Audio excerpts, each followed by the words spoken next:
तत्पुरुषाय विद्महे वक्रतुण्डाय धीमहि तन्नो दन्तिः प्रचोदयात्। ॐ साईश्वराय विद्महे सत्यदेवाय धीमहि तन्नः सर्वः प्रचोदयात्। ॐ जयन्ती मङ्गलकाली भद्रकाली कपालिनी दुर्गा क्षमा शिवदात्री स्वाहा स्वादा नमोस्तुते। ॐ शांति शांति शांतिः। साईराम लीन Sairam. Sairam Sharma, Sairam from New Island, and welcome to our listeners, wherever you may be, loving Sairam. Thank you, Bhagwan, for letting Sharma and I discuss a particularly interesting aspect of your divinity. The title of today's talk is Snakes Alive. Now, I grew up in Virginia, in the American East Coast. We had a lot of snakes, and some of them were poisonous. Sometimes, when my mother looked out the back door, there was a snake coiled up, sunning himself on the back step, and my mother would make me kill it with a shovel. We were scared to walk in the woods because there might be a copperhead or a viper lurking there, and so we always walked very, very carefully if we were ever in the forests. And we had good snakes too, garden snakes that just ate the bugs and the insects. But to tell the truth, I was not fond of them, snakes, the whole family. And when I moved to New Zealand, I have to say that one of the plus points was New Zealand has no snakes, no, not one. And for the first time in my life, I was able to walk freely through the fields and the woods and enjoying the feel of fresh grass beneath my bare feet without having to worry about stepping on a snake. However, when I went to India, I remember that I was helping one of the ladies there design the meditation gardens, which are, well, everyone knows where the gardens are. And in those days, that area was a big rubbish tip, it was like a big area, like a big hole in the ground, where it was just full of old building materials and old broken wheelchairs and old crutches and all sorts of rubbish and bits of metal. And there were all kinds of weeds growing over it, if you can imagine that. And she said, "There's cobras in there, Lynn." And I went, "What? Cobras?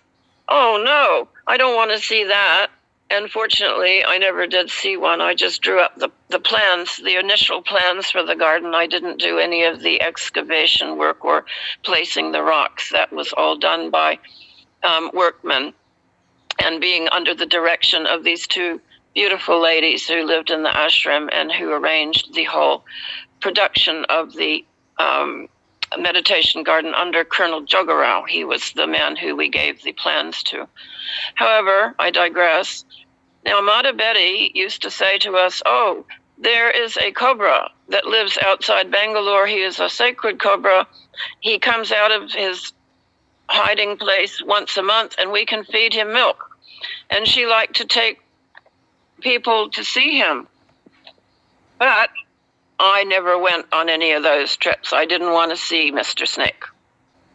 Yeah, one of these lovely ladies who helped establish the meditation garden had received many, many beautiful objects and photographs that Swami had materialized.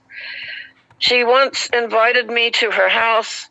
My husband and I went to visit her, and she took out a box of all the things Swami had created for her.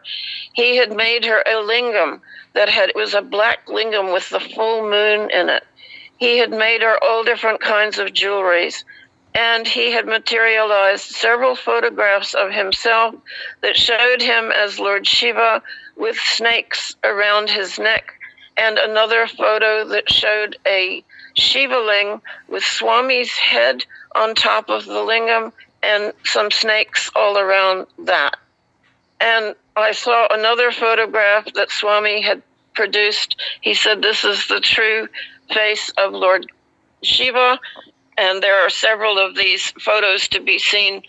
If you Google Sathya Sai Baba materialized photos, you will see these amazing photos. So for my Western mind, it's very difficult to start figuring out why has Swami got all these snakes around him? And, I was sometimes wondering, is he going to come out in darshan with a snake around his neck? I don't know if I could handle that. See, I didn't know. Western people, we don't know. We don't understand anything about Lord Shiva or lingams or the cobras that sheltered Lord Vishnu. We don't know any of this. And so it really took me some time to understand that these are divine snakes. And as I began to study this more closely, because I thought, first of all, I must overcome my fear of snakes. And Professor Venkatraman was very helpful for me in this. He used to say, Lynn, don't you know the story of the rope and the snake? I said, no, GB, what is that? He said, well, this is the mind. It will see a piece of rope hiding in a dark corner, and the mind will see it and think that it's a snake. Oh, yes, I said, I can understand, GB. He said, well, think of it like this. The snake is a symbol of knowledge and divine wisdom here in India. And it is also something that we don't want to step on. And so this is like life. You have the negative and the positive. So he was a very good teacher for me, Professor Venkatraman. He had been vice chancellor, and then he had gone on to take over Radio Sai. He was the first director there, where he was known as Sir. And I always could turn to him when I was volunteering there for some divine wisdom. Now, there is quite recently a beautiful new Sathya Sai temple was established in Brahmapali Road, just outside Puttaparthi. It is just a small Kerala-style temple. It's very, very beautiful, called the Sathya Sai Datta temple. And all of the drivers know where it is. It was recently established on Swami's birthday last year, and it reminded me of the old mandir, because when you enter it, it's just a Kerala-style temple. It's quite small, with a pyramid-shaped roof. There's an altar there with a bust of Swami and a bust of Shirdi Baba, just like in the old mandir. And shortly after that temple was opened, a king cobra came and wrapped itself around the bust of Swami. And for several days there, people could feed it, people could pour water on it, and the snake was so happy he was having a shower. He wasn't aggressive at all. And this really hit it home to me that there is a divine aspect to the holy snake, the cobra, particularly in India. It's taken me quite a long time to come around to seeing it as a divine attribute of Lord Shiva. And of course, Swami himself is the embodiment of Lord Shiva.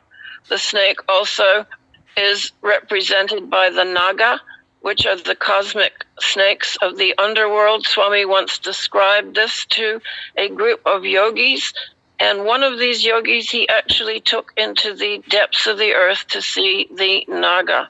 And I was asked to illustrate this, and which I have done. The yogi told me that seeing these divine snakes, which have a great role in upholding the rhythms of the earth, are magnificent to see, with jewels in their forehead and divine light all around them. Indeed, Professor Kasturi once told that Swami told him, this is in the old days when it was just the mandir, which later became Kulwan Hall, was built. Kasturi had his office next to the mandir, and Swami's room was upstairs in the mandir.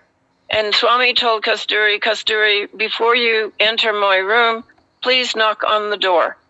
But Kasturi was so busy in those days running up and down with Sanatana Sarati and writing the books on Swami that one day he forgot to knock. And he burst into Swami's room, and there was Swami sitting there talking to this enormous cobra, which was glowing with a beautiful divine light. And Swami said, Kasturi, I told you to knock. And poor Kasturi fainted away. And this is well recorded. I hope you have enjoyed this short talk on snakes alive. I could tell many more snake stories, but I will leave it at that. Please do look at the materialized photos that Swami has made of himself where you can see the divine snakes.